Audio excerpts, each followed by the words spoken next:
I want to turn to NBC's Jacob Rascone, who is in Cleveland, Ohio, the site of the Republican National Convention. Jacob, you've been reporting on all the security measures and the enhancements leading up to the convention tomorrow. Talk a little bit about how this shooting in Baton Rouge might come into play with some possible changes there.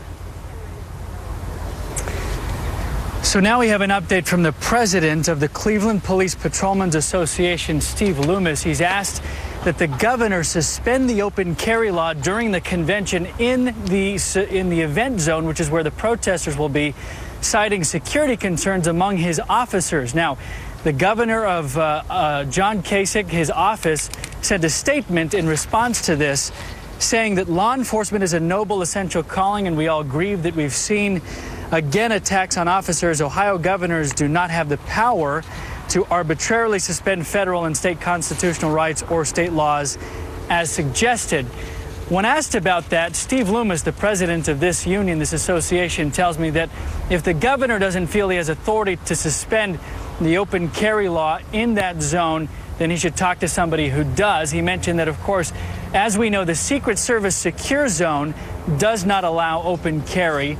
And so Steve Loomis offered that if this could happen for the safety of the delegates and others inside, then it should happen for the officers, his officers, and the officers of the Cleveland Police Department and others. Of course, we know there are 5,000, 5,500 or so that are coming. Now, in addition, I reached out to the Cleveland Police Department and was told that nothing has changed in terms of their response. I've spoken to the chief about this, the deputy chief, about open carry. They have said that they will work to uphold, of course, the First Amendment right of all those protesters to their freedom of speech, and as well their Second Amendment right to open carry. And they have told me that they are not, they say, that worried about open carry because they don't believe that many people will be doing it, and because they and other officers have suggested to me that those who are open carrying are there in the open for them. What a lot of the officers have said they're most concerned about, in fact, is concealed carry, those who are hiding their guns. So we have three, takes on this from Steve Loomis, from the governor's office, and from the police department. It doesn't appear at this point that any actual changes will be made, but we'll see what happens. Well, also, we have this reporting from the New York Times, not verified for us here by NBC News, that Governor Kasich, who released a statement expressing grief for the Baton Rouge shooting, but through a spokeswoman said that he would not move to restrict the brandishing of guns around the Republican National Convention. The spokeswoman for the governor said in an email that Mr. Kasich did not have the power to block people from carrying legal firearms in the general vicinity of the convention. I want to bring in now my colleague Ari Melber, who is there in Cleveland, as we're following closely the breaking news out of Baton Rouge and the manhunt there after the shooting deaths of 3 police officers. Ari, the conversation now that has been moved to where you are when it comes to requests by police and other groups to suspend open carry. Yeah, just to echo what you've been reporting there, Governor Kasich has responded swiftly, I would say unusually swiftly, to this request. He's not obligated to respond, of course, anytime any particular police union says something. And as a reminder, the police unions are separate from the actual functional representatives of the police themselves who exercise a law enforcement function. The union is their representative. So he doesn't have to respond at all. But again, obviously, given these horrific attacks in Baton Rouge, with the president responding, with the governor responding in that state at 4 p.m., and now Governor Kasich in this state, which is going to be hosting such a high security event, he has said officially, I'll read the quote I think you were referring to, he says, we don't have the power to arbitrarily suspend federal and state constitutional rights or state laws as suggested. So Governor Kasich saying he will not seek to initiate any change in response to Baton Rouge related requests here in Cleveland, here in Ohio. More broadly, I can tell you, as you look at the state of gun laws, echoing what Jacob Rascone was saying, it is an open carry state here in Ohio. It's an open carry state in Louisiana.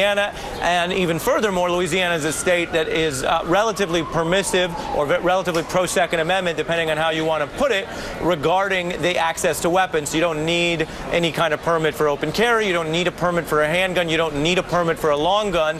There is a robust gun culture, obviously, in Louisiana. Louisiana. And so when we have these reports I mentioned to you earlier of someone carrying an AR, that goes to something that they might legally do. The response, I think, from many folks who are Second Amendment supporters would say, of course, as we've discussed in these stories whenever they arise, that the problem isn't carrying the gun, the problem is misusing the gun, and most Louisiana gun owners aren't doing anything like what we saw this morning, which is the misuse of a gun when you look at targeting police officers. And that brings me to a third legal point I'll make before tossing it back to you. Louisiana is actually the first state in the country to ever pass a law, which it did a few months ago, making the targeting of police a hate crime. Now, that doesn't change the fact that these are already treated as homicides or potential murders, and it is already in virtually every state an elevated offense to do anything to a law enforcement official, be they state or federal. But Louisiana and the governor, who we're going to hear from here just inside this hour, went further and argued that because of the climate and the culture around some of the way police were being treated, they wanted to go the extra step and say that also it should be a hate crime if someone is targeted because they are an officer. That policy history, I think, weighs heavy today. Even though we don't know the exact motives of the suspect or suspects, this is certainly relevant to the discussion. Indeed, as we wait for the governor to speak, that may be something that he ultimately raises, why he was in support of that, because the president's statement itself said we don't know the motives, but if anything here is the deliberate targeting of officers because of what they do, because of the service they provide, because of essentially their heroism, that is wrong in the strongest possible terms. And so we're seeing, I would emphasize, government leaders and politicians circle around that part of this question, even though the investigation, Francis, has yet to resolve the motives of the suspect or suspects. Yeah, something that we certainly don't know with that ongoing investigation and the manhunt there in Baton Rouge for possible other suspects as well. Ari Melba for us in Cleveland there, as Cleveland Police Department is seeking to suspend or block the state's open carry law in light of what happened in Baton Rouge.